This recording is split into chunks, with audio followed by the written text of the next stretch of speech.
Welcome to today's market report. The gauge of global stocks climbed for a third straight day, and longer-dated US Treasury yields were flat on Thursday, as policy announcements from a host of central banks added to optimism that the cycles of interest rate hikes may be near an end.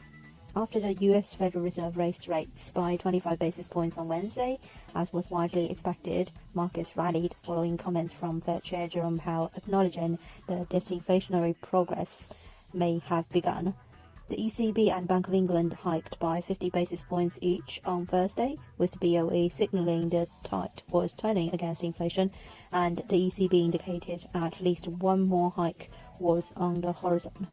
On Wall Street, the S&P and Nasdaq rallied, with the S&P 500 closing at its highest intraday level since 19th of August, and the Nasdaq closing at its highest since 12th of September, getting an additional boost from a 23.28% surge in Facebook parent Meta platforms, its biggest daily percentage jump since 25th of July 2013, following its quarterly results and $40 billion buyback announcement that helped the S&P communication services sector jumped 6.74%, its biggest daily percentage gain since March 13th, 2020.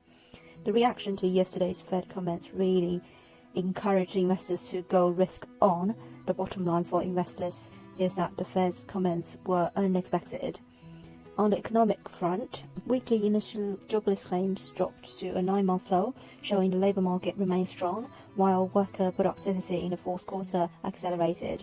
Investors will eye the January payrolls report on Friday for further signs of labour market strength. The GBP-USD pair sees a further downside to near 122. Euro-dollar is displaying a back-and-forth action around 109. This is today's market report. Thanks for listening. We'll see you next time.